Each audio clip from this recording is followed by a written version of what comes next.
Bismillahirrahmanirrahim. Assalamualaikum warahmatullahi wabarakatuh.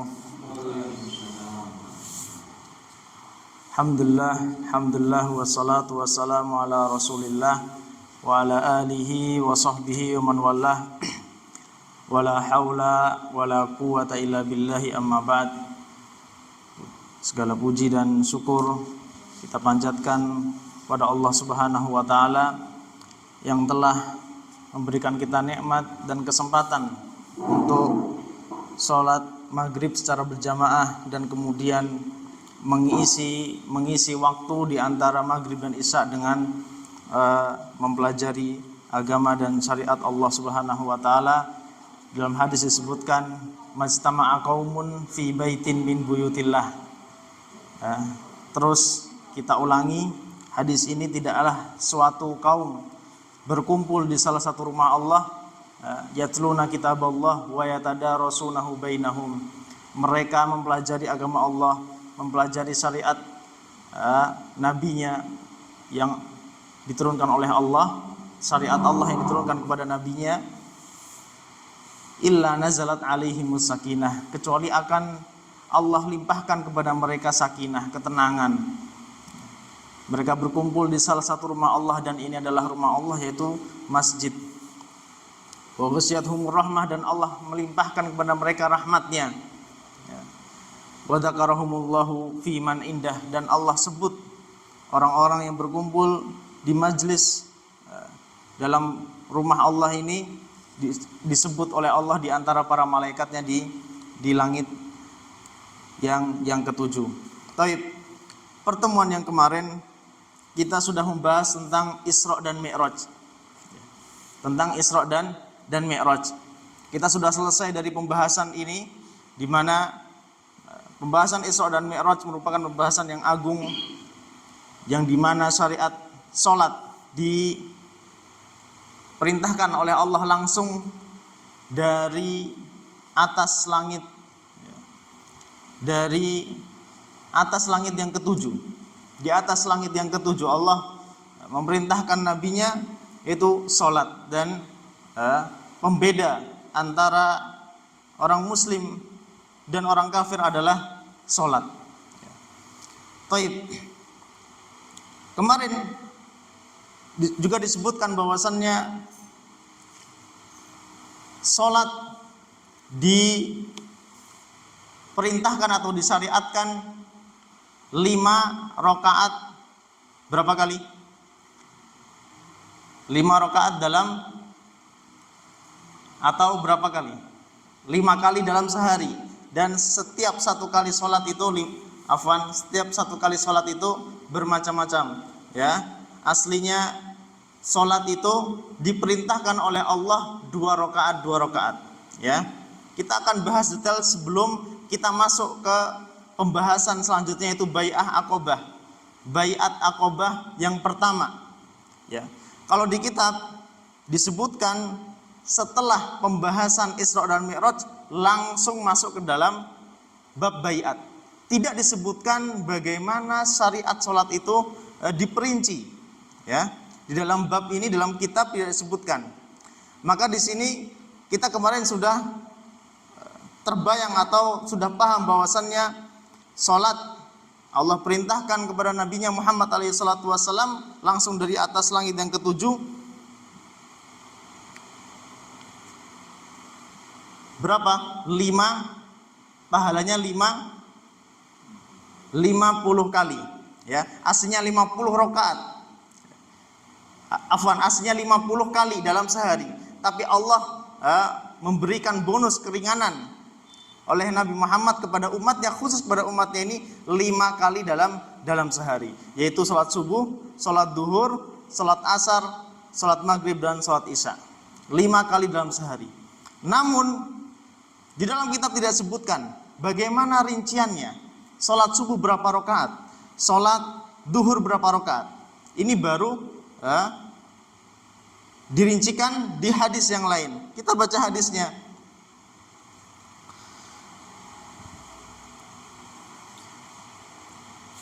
Aisyah radhiyallahu anha saat itu bertanya kepada Nabi alaihi salatu wassalam, tentang rakaat dalam salat. Pertama kali salat diwajibkan adalah 2 rakaat. Setiap 5 waktu 2 rakaat. Subuh 2 rakaat, zuhur 2 rakaat, kemudian asar 2 rakaat, kecuali maghrib. Maghrib itu 3 rakaat. Kemudian salat isya 2 rakaat.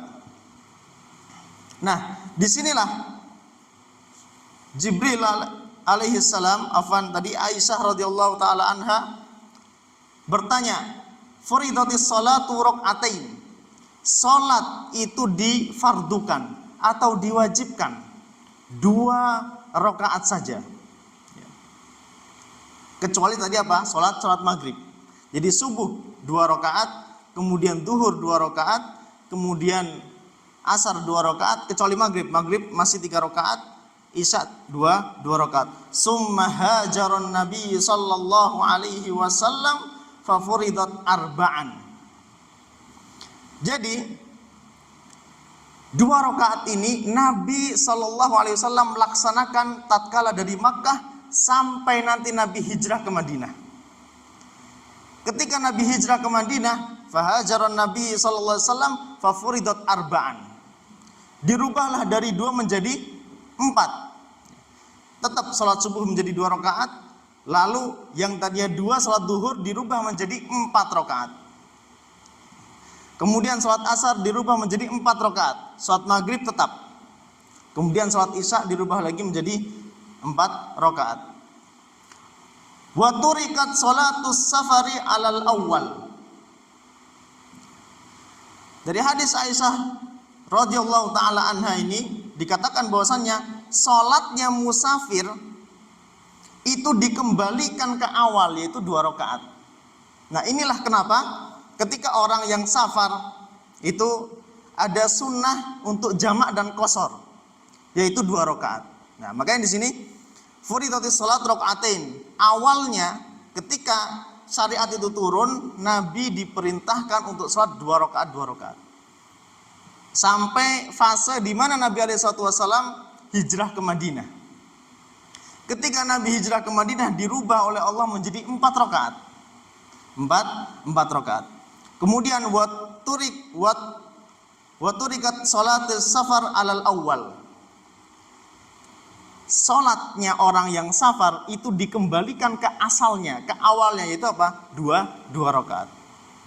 Ini dari riwayat Sahih Bukhari. Kemudian ada pertanyaan di sini, kemanakah Nabi alaihi salatu wasallam saat itu kiblatnya ditujukan dalam salatnya? Nabi menghadapkan wajahnya atau menghadapkan kiblatnya kemana? Apakah ke Masjidil Haram yang ada Ka'bah di sana, ataukah ke Masjid Al-Aqsa ya, di Yerusalem, Palestina? Nah, Nabi alaihi salatu wasallam ketika di fase Makkah itu Nabi sholat menghadap Baitul Maqdis. Nabi sholat menghadap Baitul Maqdis. Tetapi di sini Nabi SAW, kita permisalkan di sini Baitul Maqdis, kemudian di sini ada Ka'bah. Nabi SAW sholat di antara Rukun Yamani dan Hajar Aswad yang ada di Ka'bah. Dia menghadap ke utara. Karena Baitul Maqdis letaknya ada di utara Masjidil Haram, atau Palestina letaknya berada di utaranya negara Saudi Arabia atau di Makkah. Maka Nabi SAW karena tidak ingin masih hatinya suka terhadap Ka'bah, yang dimana orang-orang setiap tahunnya tawaf untuk haji, saat itu Nabi menghadap ke Baitul Maqdis dengan awalnya dia menghadap ke Ka'bah dahulu. Menghadap Ka'bah, kemudian dia menghadap ke Baitul Maqdis. Jadi Nabi SAW tidak sholat membelakangi Ka'bah, ya. Tidak sholat membelakangi Ka'bah, tapi Nabi tetap sholat menghadap ke Baitul Maqdis dengan menjadikan Ka'bah berada di depannya. Itu adalah kiblat pertama umat Islam.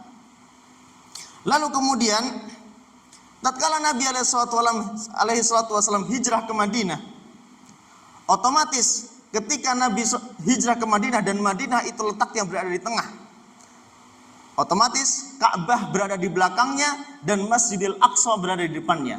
Ketika Nabi SAW menghadap ke kiblat yaitu ke Baitul Maqdis, dia harus sholat membelakangi Ka'bah yaitu Masjidil Haram yang ada di belakangnya. Nah, di sanalah Nabi bimbang, di sanalah Nabi merasakan risau, galau dalam hatinya. Kenapa? Karena Nabi hatinya itu terpaut kepada Makkah, kepada Ka'bah. Nabi sebenarnya ingin agar kiblat itu dipindah oleh Allah dari Baitul Maqdis ke Ka'bah, Masjidil Haram. Ya, dalam surat Al-Baqarah ayat 144 Allah Ta'ala berfirman, "Qad nara taqalluba wajhika fis sama." Wahai Muhammad, sungguh kami telah melihat mukamu mengadah ke langit. Jadi Nabi SAW itu beringin atau dia menginginkan agar kiblat itu dipindah oleh Allah menuju Masjidil Haram yang ada di Makkah. Dia menengadah wajahnya berdoa kepada Allah, "Qad nara taqalluba wajhika fis sama falanuwalliyannaka kiblatan tardaha."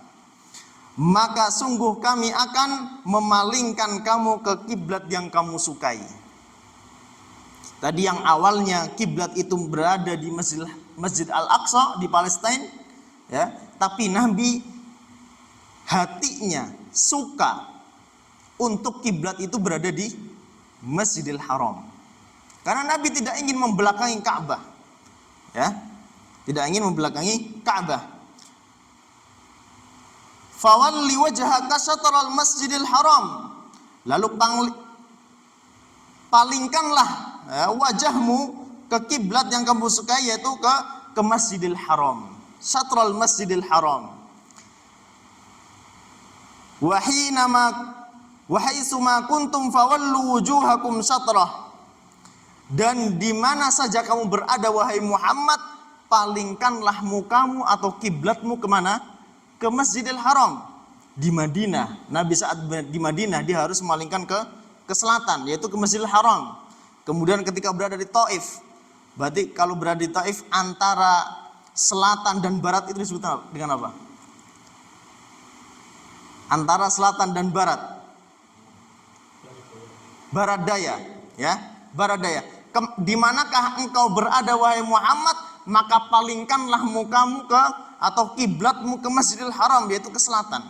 Yang tadinya dia menghadap ke Masjid Al-Aqsa yaitu kiblat pertama, tapi Nabi hatinya ini dia lebih rindu kepada Ka'bah. Dia lebih suka tempat tinggalnya itu di Makkah, kiblatnya berada di Ka'bah. Maka Allah menurunkan ayat ini yaitu surat Al-Baqarah ayat 144. Nah, itulah ketika turun ayat ini, ya. Sebelum kita lanjutkan,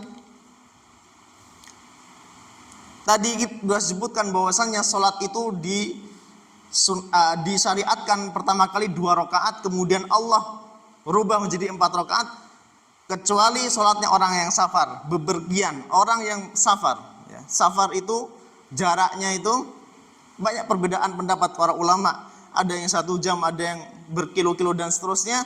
Tapi yang jelas urf, adat masyarakat setempat, kalau kita sudah melakukan perjalanan keluar daerah kita, kalau masyarakat setempat sudah menganggap itu sebuah safar, maka ya sudah, itu termasuk safar, ya, termasuk safar. Nah, kemudian tidak disebutkan dalam kitab juga bagaimana waktu-waktu sholat, ya. Tadi disebutkan bahwasannya 5 kali dalam sehari, subuh, duhur, asar, maghrib, isya, itu 5 kali dan jumlah rakaatnya. Nah, sekarang waktu-waktunya. Hadis yang diriwayatkan oleh Jabir bin Abdullah bahwasannya Nabi alaihi salatu wasallam,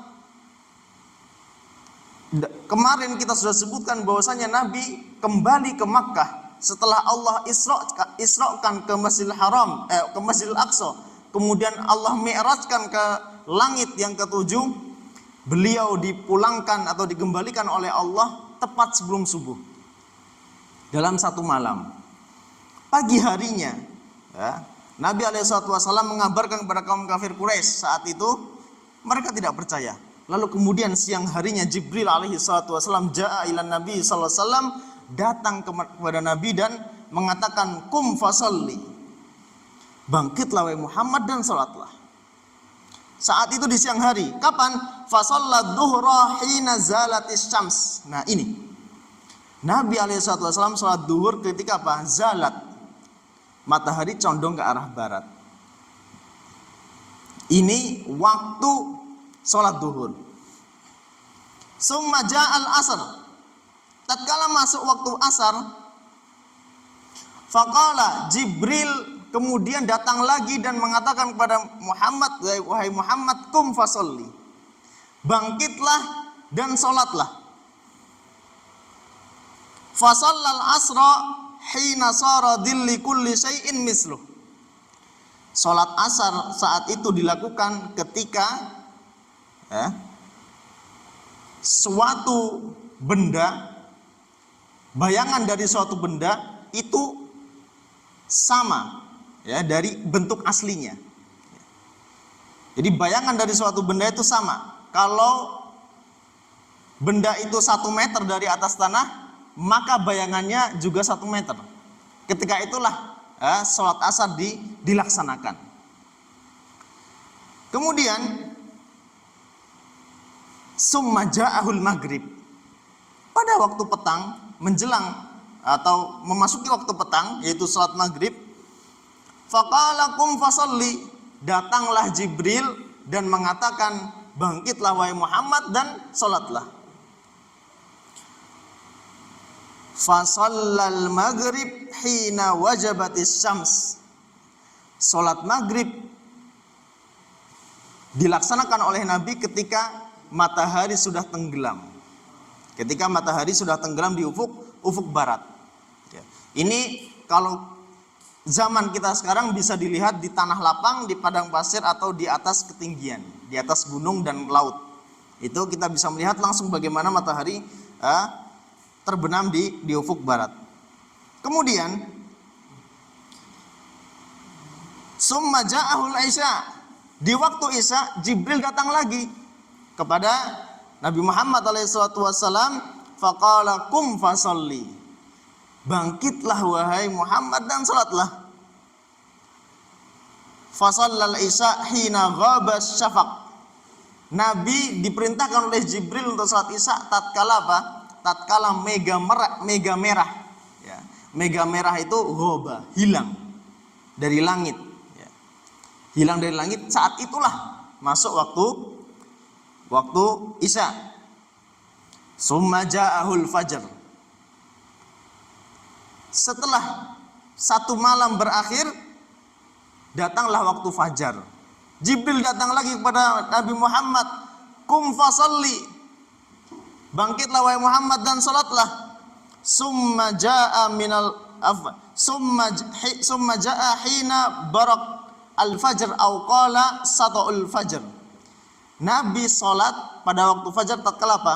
Tatkala fajar itu menyingsing, yaitu tatkala, karena fajar itu terbagi menjadi 2. Fajar shadiq dan fajar kadhib. Fajar kadhib itu fajar yang ketika waktu subuh ada cahaya,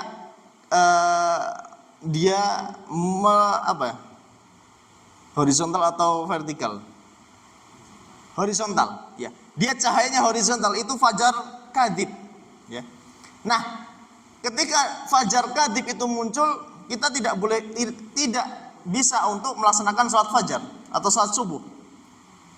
Tetapi kapan dilaksanakan sholat subuh? Sholat subuh dilaksanakan ketika apa? Fajar shadiq, yaitu ketika cahaya atau sinar dari matahari itu menyeruak ke atas, ketika waktu subuh. Itu ketika putih-putihnya sudah menyeruak ke angkasa, itu baru kita sholat subuh. Adapun ketika waktu subuh cahaya itu masih melintang dari utara ke selatan, itu belum diperbolehkan untuk salat subuh. Nah, ini hari pertama ketika Jibril alaihissalam memberitahukan waktu apa? Waktu salat. Nah, tadi sudah disebutkan bahwasanya salat duhur tatkala dari matahari tergelincir ke arah barat. Keesokan harinya Jibril kemudian datang lagi kepada Nabi Muhammad di waktu yang sama. Namun Jibril datang di apa? Di waktu yang sama, yaitu waktu duhur, namun di akhir waktu duhur, yaitu saat apa? Saat panjang bayangan itu sama dengan aslinya, ya.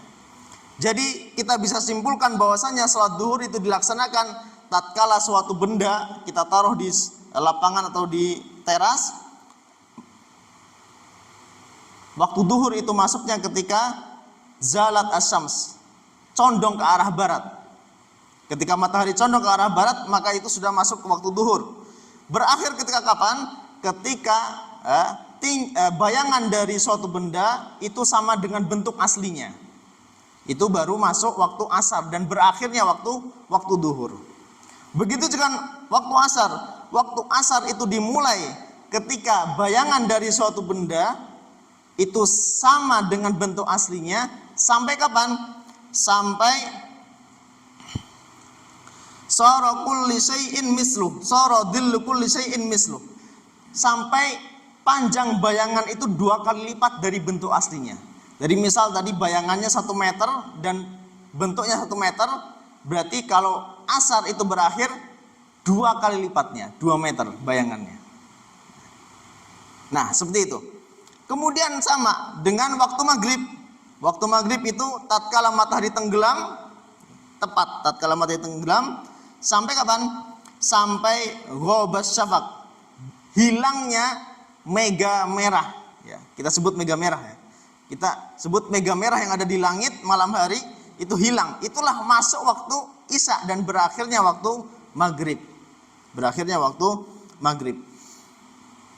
Kemudian sholat subuh kapan dilaksanakan? Yaitu ketika terbitnya fajar shadiq, ya. Terbitnya fajar shadiq tadi adalah cahaya yang menyeruak ke atas angkasa, ya. Sampai kapan? Sampai asfarra jiddan, ya. Sampai matahari itu asfarra, warna kuning itu meninggi dari matahari.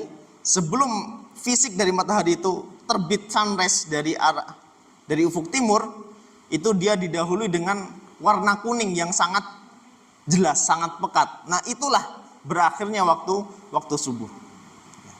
Nah, inilah waktu-waktu sholat yang diajarkan oleh Allah melalui malaikat Jibril yang diriwayatkan oleh Jabir bin Abdullah, ya,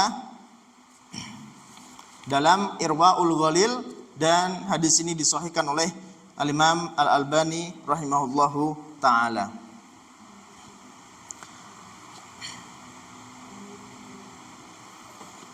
Nah, tadi kita sudah sebutkan bahwasannya inilah syariat-syariat sholat. Ketika sholat diperintahkan oleh Allah dari langit, di atas langit yang ketujuh, kemudian sholat yang aslinya 2 rakaat dirubah oleh Allah menjadi 4 rakaat, dan disebutkan juga Allah mengajarkan waktu-waktu sholat melalui malaikat Jibrilnya kepada Nabi Muhammad SAW.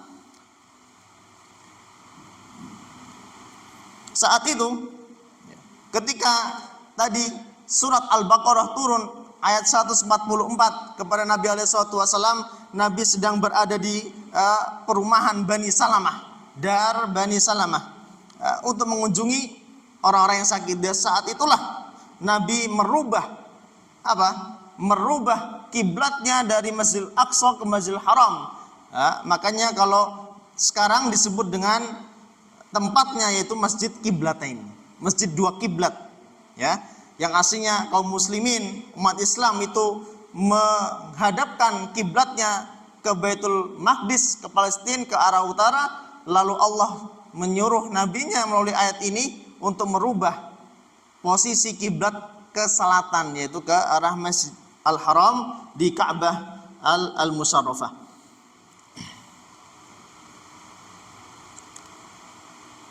Kemudian kabar ini sampai ke penduduk Kuba, ya. Kabar ini yaitu kabar perpindahan kiblat yang darinya ke utara kemudian ke arah selatan sampai ke penduduk Kuba, dan mereka saat itu sedang sholat dalam keadaan ruku, ya. Sholat dalam keadaan ruku. Lalu pembawa kabar yaitu salah satu sahabat yang saat itu datang menyampaikan kabar bahwasanya ala innal qiblata qad huwilat. Ketahuilah bahwasannya kiblat itu sudah dirubah.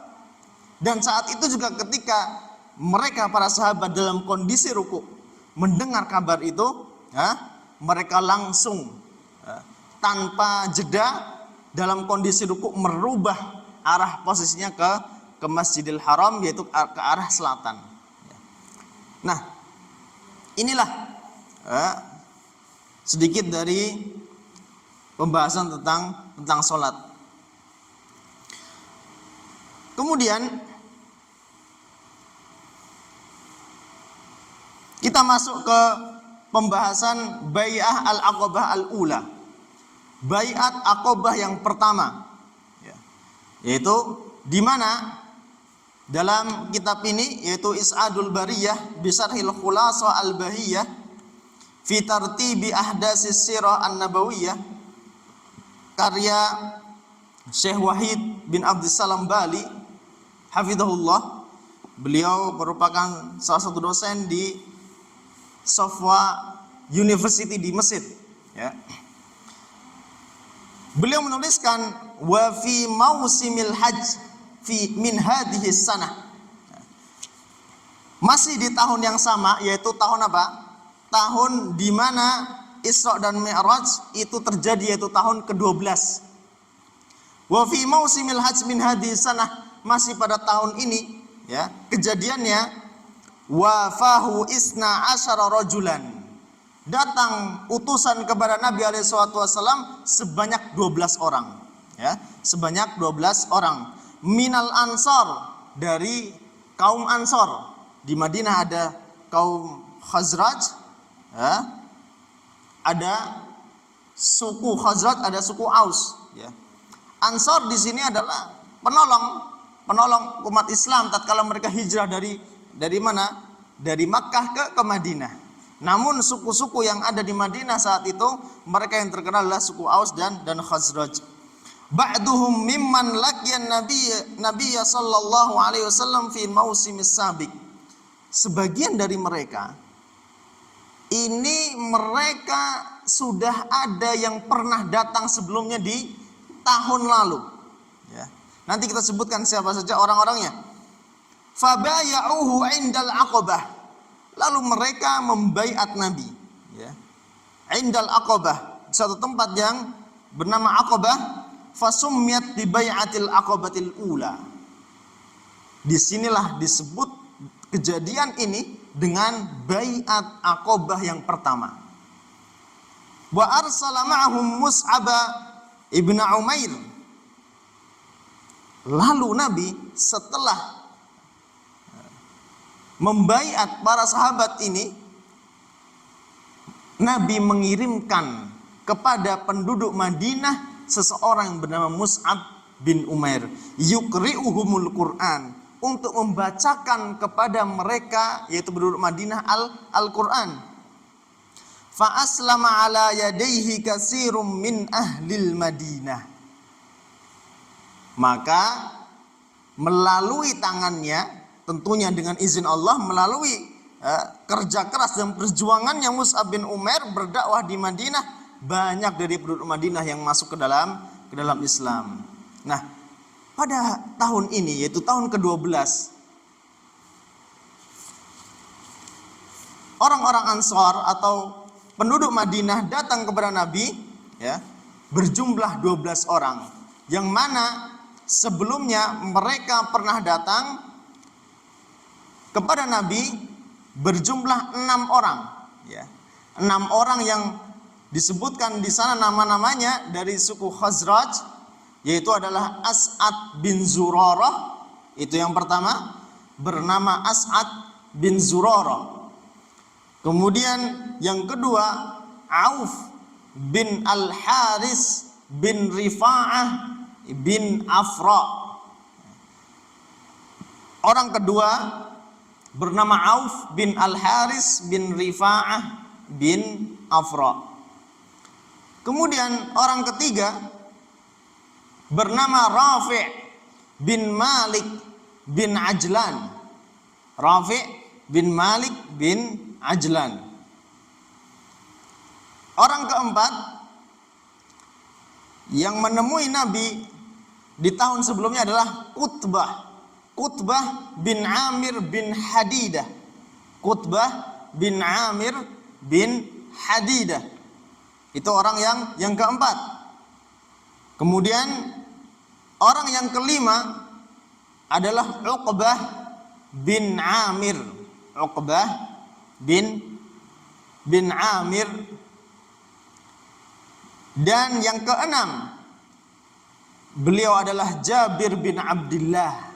Ya, Jabir bin Abdullah. Nah, inilah keenam orang yang tahun kemarin menemui Nabi alaihi salatu wassalam. Ya, menemui Nabi alaihi salatu wassalam, dan mereka datang lagi pada tahun ini, yaitu tahun ke-12. Namun keenam orang ini yang tidak hadir saat itu cuman satu orang, yaitu Jabir bin Abdullah.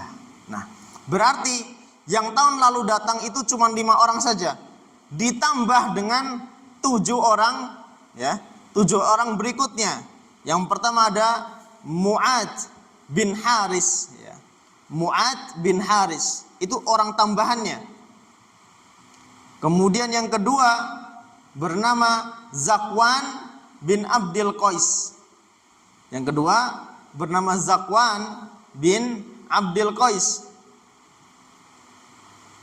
Yang ketiga Ubadah bin Samit. Ubadah bin Samit. Yang keempat Yazid bin Sa'labah. Yang keempat Yazid bin Sa'labah. Yang kelima Al-Abbas bin Ubadah. Yang kelima Al-Abbas bin Ubadah. Kemudian yang keenam Abul Haisam. Abul Haisam. Dan yang terakhir ada bernama Uwaim bin Sa'idah. Uwaim bin Sa'idah. Totalnya adalah 12 orang. Mereka datang kepada Nabi untuk membaiat, ya. Membaiat kepada Nabi SAW. Banyak definisi tentang baiat. Kita cukupkan definisi baiat adalah al-ahdu ala ta'ah, mengambil suatu perjanjian dalam bentuk ketaatan. Itu adalah al-bai'ah, ya. Tentunya dalam bentuk ketaatan. Kalau dalam selain dari ketaatan, maka itu adalah kemaksiatan dan itu tidak dimasukkan dalam kategori baiat. Banyak definisi tentang baiat, kita cukupkan di satu definisi, yaitu al-bai'ah al-ahdu ala ta'ah. Baiat adalah mengambil satu sumpah atau suatu perjanjian dalam bentuk ketaatan. Ya. Kalau perjanjian tersebut mengandung kemaksiatan, kemudaratan dan seterusnya, maka kita tidak mengambil suatu perjanjian atau sumpah terhadap perjanjian tersebut. Itu adalah al-bai'ah. Nah, mereka mengambil baiat kepada Nabi alaihi salatu wasallam pada tahun ke-12 Hijriyah. Apa yang mereka lakukan? Disebutkan bahwasanya anna Rasulullah sallallahu alaihi wasallam bersabda, "Ta'alau, kemarilah." Nabi memanggil mereka dari orang-orang Madinah, ke-12 orang ini, ta'alau, kemarilah kalian. Baya'uni, berbaiatlah kepadaku. Baya'uni ala alla tusriku billahi syai'a, berbaiatlah kepadaku agar kalian tidak menyekutukan Allah sedikit pun. Janganlah kalian menyekutukan Allah. Itu yang pertama. wala tusriku, dan janganlah kalian mencuri. Ambillah dari kalian sumpahku ini. Yang pertama, janganlah kalian menyekutukan Allah. Yang kedua, la tusriku, janganlah mencuri. Yang ketiga, wala taznu, janganlah kalian berbuat zina. Yang keempat, wala taqtulu auladakum, janganlah kalian membunuh anak-anak kalian. Karena saat itu, kenapa? Karena saat itu kaum kafir Quraisy mempunyai tradisi ketika lahir anak bayi perempuan, mereka menganggap bahwa bayi perempuan ini adalah suatu aib bagi keluarga Quraisy. Lalu mereka membunuh hidup-hidup anak bayi mereka yang berjenis kelamin ke perempuan. Makanya Nabi, wala taqtul auladakum, janganlah kalian membunuh anak-anak kalian. Kemudian selanjutnya, wala ta'tu bi buhtanin taftarinahu baina aydikum wa arjulikum, janganlah kalian berdusta. Ya, intinya janganlah kalian mendatangkan dusta atau berbuat dusta. Yang mana kalian dusta itu kalian perbuat, kalian ciptakan sendiri, mendustakan orang lain dan seterusnya. Wala tu'suna fi ma'ruf, wala tu'suni fi ma'ruf, janganlah kalian mendurhakaiku, maksudnya kepada Nabi, kecuali dalam kebaikan. Maksudnya apa? Maksudnya taatilah aku selama dalam kebaikan. Kalau itu bukan kebaikan, maka kalian tidak mengapa tidak mentaatiku. Ini adalah baiat atau sumpah yang Nabi berikan kepada 12 orang ini agar mereka mengambil sumpah dari Nabi alaihi salatu wassalam. Faman wafa minkum fa ajruhu 'ala Allah. Barang siapa yang menepati, setuju dengan apa yang aku tawarkan ini, maka ketahuilah bahwasannya pahalanya itu datang dari sisi Allah. Wa man asaba min dzalika syai'an fa'uqiba bihi fid dunya. Dan barang siapa yang apa? Fa'at man asaba, barang siapa yang melanggar janji tersebut, maka apa? Fa'uqiba bihi fid dunya, itu adalah balasan. Maka orang yang melanggar perjanjian tadi akan mendapatkan balasan di mana? Fid dunya, di dunia, yaitu apa? Fahuwa lahu kafarah. Kafarah yaitu penebus dosa, bisa jadi sakit, kecelakaan dan seterusnya. Ya. Kafarah adalah penebus dosa. Salah satunya adalah diberikan sakit sebagai penggugur dosa-dosa kita. Wa man asaba min dzalika syai'an fasatarahullah. Kembali lagi, kalau orang melanggar janji tadi, Allah berikan kafarah sebagai penebus dosa, yaitu apa? Allah berikan sakit, berikan musibah dan seterusnya. Tapi Allah juga akan apa? Fasatarahullah, Allah akan menutup dosa-dosa ini yang telah dilakukan, yaitu tidak melanggar, yaitu melanggar perjanjian tersebut. Fa'amruhu ilallah, nanti di hari akhir, yaitu di yaumil qiyamah, permasalahannya dikembalikan kepada Allah, yaitu apa? Insya'a aqabahu, kehendak Allah itu dia bisa menyiksanya atau dia bisa mengazabnya, atau wa insya'a afa anhu, Allah akan memaafkannya. Ya. Jadi inilah kehendak Allah. Ya. Kehendak Allah bisa jadi dosa-dosa yang kita lakukan itu dimaafkan oleh Allah dan atau diazab oleh Allah. Ya. Ini adalah sumpah yang Nabi sampaikan kepada ke-12 orang ini, dan mereka menerima baiat ini, lalu disebutlah dengan baiatul aqabah al-ula, yang pertama. Yang pertama.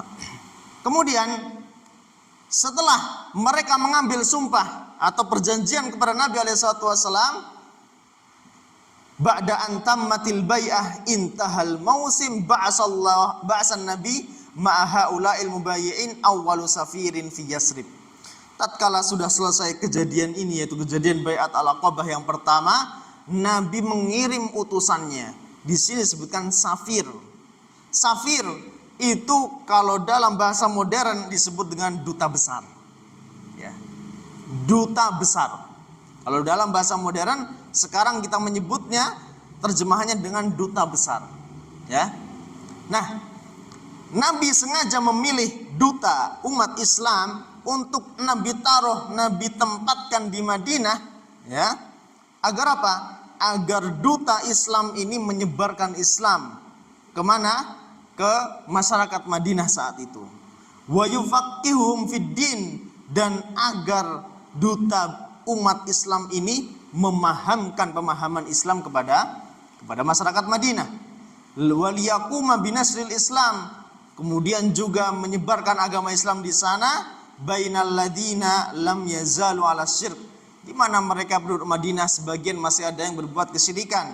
Waqtara li hadhihi sifarah syaban min syababil Islam minas sabiqin al awwalin wa huwa Mus'ab bin Umair. Nabi memilih seorang pemuda, ya, untuk Nabi tempatkan di kota Madinah yang bernama Mus'ab bin Umair. Mus'ab bin Umair, duta Islam yang pertama yang Nabi alaihissalam tempatkan di Madinah, bernama Mus'ab bin Umair. Nah, Mus'ab bin Umair ketika Nabi taruh di kota Madinah, tidak serta-merta dia babat alas, atau tidak serta-merta dia berangkat dari nol. Tidak. Karena sudah ada beberapa orang sebelumnya yang sudah mendakwakan Islam di Madinah. Ada seseorang yang bernama As'ad bin Zurarah. Tadi ke-6 orang pertama yang datang sebelum kejadian Isra dan Mi'raj, ya. Tatkala Mus'ab bin Umair datang ke Madinah, kemudian nazala Mus'ab ala As'ad bin Zurarah. Mus'ab mampir ke tempatnya As'ad bin Zurarah. Mereka kemudian berkolaborasi untuk mendakwahkan Islam di kota Madinah. Dan disebutkan bahwasannya, tatkala mereka berdua, anna As'ad bin Zurarah kharaja bihi yauman yuridu dar min Abdil Ashhal. As'ad bin Zurarah ingin keluar pergi menuju ke perkampungan Bani Abdil Ashhal, wadar bin Bani Dhafir. Ya, ada 2 perkampungan yang akan dituju oleh As'ad bin Zurarah. Yang pertama adalah perkampungan Bani Abdil Ashhal, yang kedua adalah dar atau perkampungan Bani Dhafir. Fadakhala fi ha'id, mereka berdua masuk ke pekarangan rumah orang, ya, dari penduduk atau perkampungan Bani Dhafir. Wa jalasa ala bi'r, mereka kemudian duduk di sebuah atau di samping sumur yang dinamakan Bi'r Marok, sumur Marok, di perkampungannya Bani Dhafir. Istama'a ilaihima rijalun minal muslimin, Sa'ad bin Mu'ad wa Usaid bin Khudair, sayyida qaumihima min Bani Abdil Ashhal. Tatkala mereka berdua, Mus'ab bin Umair dan As'ad bin Zurarah, duduk di samping sumur Marok tadi, datanglah pemuka kaum dari Bani Abdil Ashhal yang bernama 2 orang. Yang pertama Sa'ad bin Mu'ad, yang kedua Usaid bin Khudair. Usaid bin Khudair. Nah, mereka berdua saat itu masih dalam keadaan musyrik atau belum masuk ke dalam agama Islam. Falamma sami'a bidzalik qala Sa'ad li Usaid. Tatkala mereka berdua mendengar bahwasannya Mus'ab dan As'ad bin Zurarah datang kemudian duduk bersandar di sumur Marok tadi, berkatalah Sa'ad kepada Usaid, ya. Jadi tadi 2 pemuka dari Bani Abdil Ashhal, yang pertama Sa'ad, yang kedua Usaid. Idhab ila hadainil ladaina qad ataya liyasfiha du'afauna. Pergilah engkau wahai Usaid kepada 2 orang ini yang tadi datang duduk-duduk, yang mana mereka telah membodohi masyarakat kami, ya. Kemudian apa? Fajzurhuma, berikanlah pelajaran kepada mereka berdua. Wanhahuma an ya'tiya daraina, laranglah mereka untuk datang ke perkampungan kita. Fa inna As'ad bin Zurarah ibnu khalati. Tadi Sa'ad kenapa menyuruh Usaid? Karena Sa'ad ini merupakan sepupunya As'ad bin Zurarah. Maka Sa'ad ada rasa gak enak dengan siapa? Dengan As'ad bin Zurarah. Karena As'ad merupakan sepupunya, anak bibinya siapa? Sa'ad. Dia merasa gak enakan, makanya dia menyuruh temannya, yaitu Usaid, untuk melarang mereka berdua. Kemudian fa'akhadha Usaid hirbatahu wa aqbala ilaihima. Usaid kemudian lantas pergi, kemudian membawa Hirbah adalah tombaknya, ya. Dia membawa tombaknya untuk menemui mereka berdua. Falamma ra'ahu Usaid qala li Mus'ab, hada sayyida qaumihi qad ja'aka fasduqillaha fihi.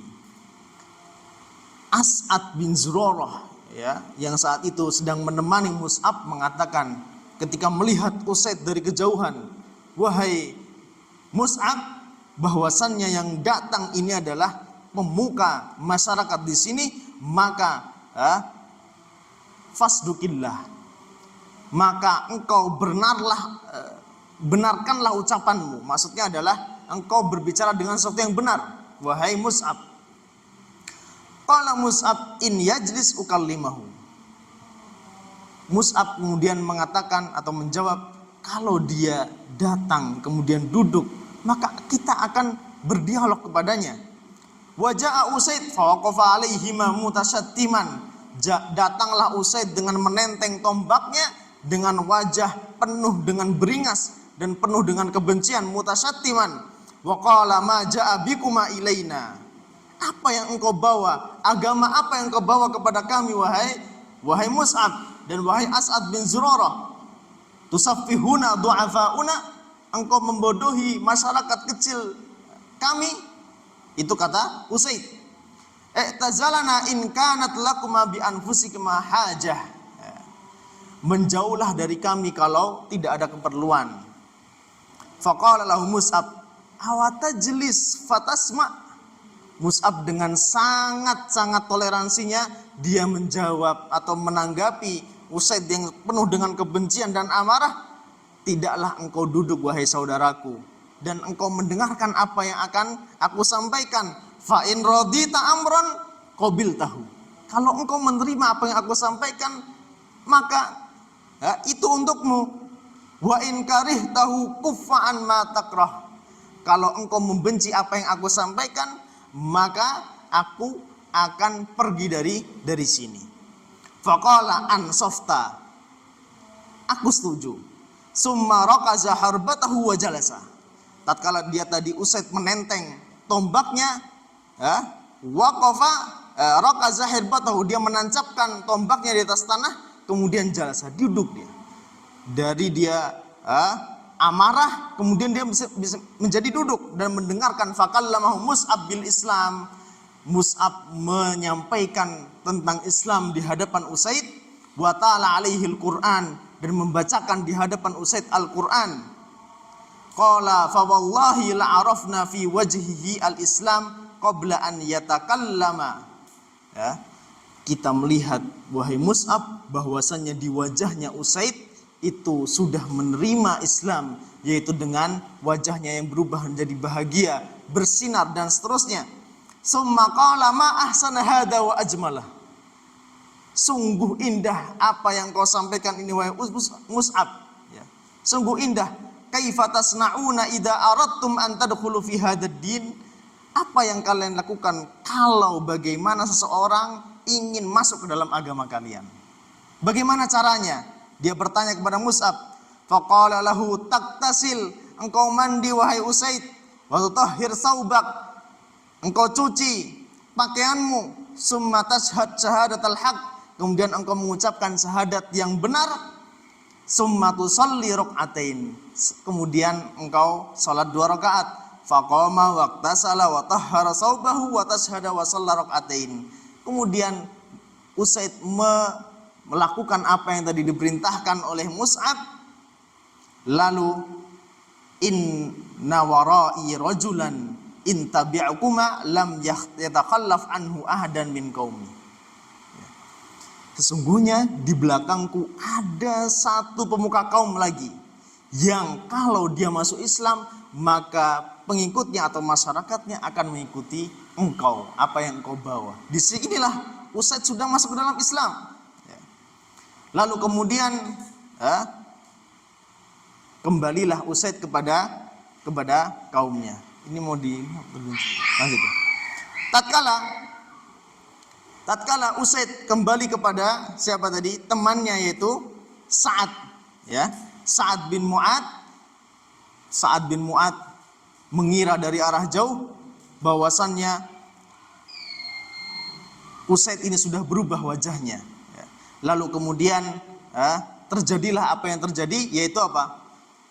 Usaid mengatakan kepada sahabatnya, yaitu Sa'ad, qad haddastu anna bani Harisah kharaju ila As'ad bin Zurarah. Aku telah mendengar kabar bahwasannya penduduk masyarakat Bani Harisah mereka keluar untuk mencelakakan As'ad bin Zurarah. Mendengar hal ini, ya, karena sepupunya akan dihajar atau dicelakai oleh penduduk Bani Harisah, amarahnya siapa? Amarahnya Sa'ad kemudian memuncak, dan tatkala mereka menemui Mus'ab dan As'ad bin Zurarah, tidak seperti yang dikatakan oleh siapa? Oleh saudaranya tadi. Ternyata ini adalah tipu daya agar apa? Agar, ya, saat ini mendengar apa yang disampaikan oleh Mus'ab bin Umair. Disampaikanlah seperti apa yang tadi disampaikan.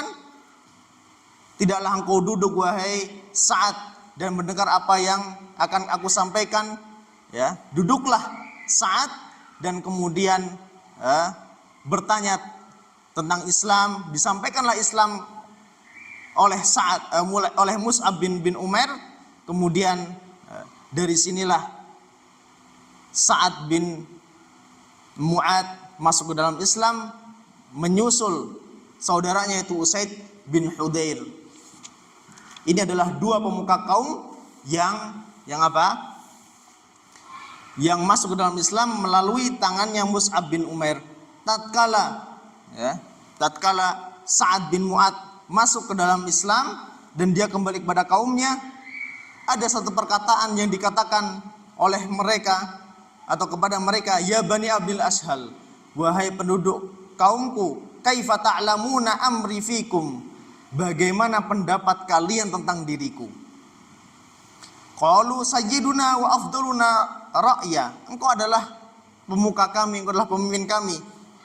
Kemudian fa inna kalama rijalikum wa nisaikum alayya haram, sesungguhnya perkataan pembicaraan kalian dari kalangan wanita ataupun laki-laki kepadaku adalah haram sifatnya. Kalian dilarang untuk berbicara kepadaku sampai kalian masuk ke dalam Islam. Dari sinilah kaumnya kemudian berbondong-bondong masuk ke dalam Islam, kecuali satu orang yang bernama Usairim. Usairim ini seseorang yang bernama Amr bin Sabit. Ya, Amr bin Sabit akhirnya nanti masuk ke dalam Islam pada kejadian perang Uhud, di mana dia masuk ke dalam Islam saat sebelum perang Uhud berkecamuk, dan dia kemudian qatala wa qutil, dibunuh, terbunuh dalam perang Uhud. Walam yasjudillahi sajdatan. Usairim adalah seorang yang masuk ke dalam Islam dan belum pernah sujud kepada Allah, ya, belum pernah melaksanakan sholat. Nah, mungkin ini yang bisa disampaikan. Kebenaran hanya milik Allah Subhanahu wa taala, kesalahan berasal datangnya dari pribadi. Semoga Allah menerima amal ibadah kita dan memberikan istiqomah dalam menuntut ilmu. Nakhtatim bi doa kafatul majlis. Subhanakallahumma bihamdika asyhadu an la ilaha illa anta astaghfiruka wa atubu ilaik. Assalamualaikum warahmatullahi wabarakatuh.